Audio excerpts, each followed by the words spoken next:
Hello everyone, this is Pastor Howie with a Friday edition of our Reading Through the Scriptures in the Celtic Daily Prayer book, including next to the last reading from Gina Edwards' book, The Inward Journey, which means I might actually do a video tomorrow so we can wrap up this month of going through these excerpts together. We've suffered through them because it's all about suffering and the profitability of suffering because of God's designs in our lives. I've posted the scriptures on the Fowler Baptist Church Facebook page, and we actually have 4 scriptures: Psalm 3 verse 3, Song of Songs 8 verses 5 through 7, and 2 Corinthians 1, 6 through 7, and chapter 2, verse 4. So some short little verses. Let's get to them, get to the reading, and may the Lord bless us as we look at these things and contemplate these words. So Psalm 3, verse 3, "But you, Lord, are a shield around me, my glory, the one who lifts my head high." That's an easy enough verse to remember, memorize, and pray it back to God. This is David's prayer to God, and it can be our prayer to God too, because he was David's shield and he is our shield. He was David's glory, he is our glory. He was the one who lifts David's head high, in other words, encourages him. He is the one who lifts us up and encourages us. And then we come to the Song of Songs, or the Song of Solomon, chapter 8, verses 5 through 7, which is divided up almost like the script of a play, because it has different people in it. Different characters are represented in the tenses of the words and the genders of the words that are used. And it's a wedding song, it's a wedding celebration, it's a song of love. And so we have people who are called friends, neither the bride nor the groom. And then we have the bride and we have the groom. We see pictures of Christ and his relationship to his church and us as his church relating to him. We see pictures of Solomon and one of his wives. We see a wedding song, and that was probably used actually in wedding celebrations. So as we come to chapter 8 and verses 5 through 7, verse 5 is voiced as coming from the friends of the bride and bridegroom. "Who is this coming up from the wilderness, leaning on her beloved?" And then the bride responds, "Under the apple tree I roused you. There your mother conceived you. There she who was in labor gave you birth. Place me like a seal over your heart, like a seal on your arm. For love is as strong as death, its jealousy unyielding as the grave. It burns like blazing fire, like a mighty flame. Many waters cannot quench love. Rivers cannot sweep it away. If one were to give all the wealth of one's house for love, it would be utterly scorned. The value of love is so much higher than everything we own, and therefore love has to be the center of our relationship to Christ, of our relationship to one another, of our relationship to the world around us. And if love is part of the foundation by which we live, even though many waters may come to try and wash us away, they cannot quench love. And that brings us to 2 Corinthians chapter 1, verse 6 and 7. "If we are distressed, it is for your comfort and salvation. If we are comforted, it is for your comfort, which produces in you patient endurance of the same sufferings we suffer.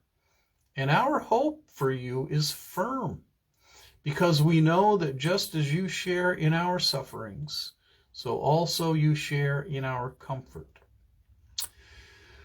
Paul writing to this church that he founded. This is the second of 2 letters that we have preserved for us in the Bible. There may have been a total of 4 letters that Paul wrote to the Corinthians. But in this, he is biographically talking about what he's been going through, suffering the many waters of opposition against Christ and the spread of the gospel. And he knows they've been suffering too. So he gives us encouragement. And in the midst of that, there is hope, because suffering and things that are uncomfortable and adversity produces in us patient endurance of the same sufferings that we suffer. And so we suffer like the apostles suffered to some extent. We all do. If we are faithful to Christ in a world that hates Christ, we will experience suffering. If we live in a fallen world that is filled with disease and death, we will experience suffering.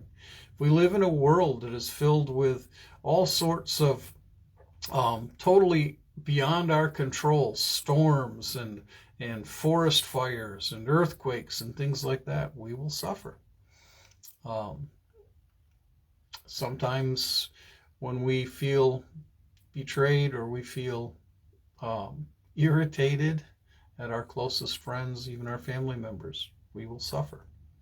Suffering is a part of this world.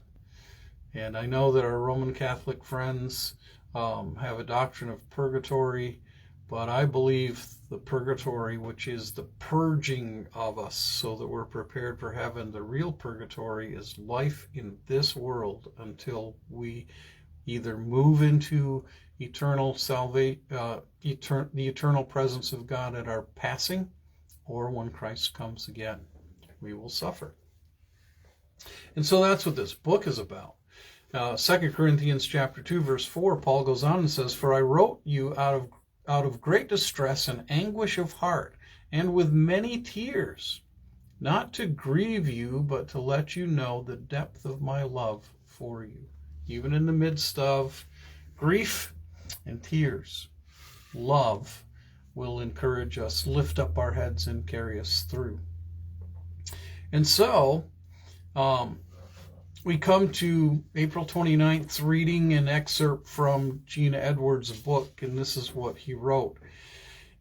"If you ever see a great work of God, something joyous, alive, and real, something of Christ, something that is Christ, something enduring, then you may be certain of one thing. Some lonely saint, silent, alone, went to the cross, suffered, died, and fell into the earth. And for what did that someone die? For that lovely harvest, that work of God which now you see and declare to be so beautiful. There must be another day and another body of believers, a day when someone else must fall into the earth and die, and that someone may be you." That's the history of the church wrapped up in a nutshell. God did not promise that when we accept Christ, we will be ushered into paradise. He promised that when we accept Christ, that we would have to carry our own cross. He promised that the way would be difficult, but in the end, the reward is that paradise. And it's not a paradise we earn, but it's a paradise that we are being prepared for bit by bit, day by day, sometimes hour by hour, and sometimes through afflictions and sufferings. So knowing that we have suffered affliction, or we will suffer affliction, let us keep our eyes focused on Christ. Let us give all of ourselves to him in love, for he has given all of himself to us in love. And in his love, we are secure. And so that's it for today. May God bless you today, whether you are having a joyous and wonderful high point kind of a day, or whether you are going through some difficulties. May God go through them with you. Amen. And maybe we'll see you tomorrow.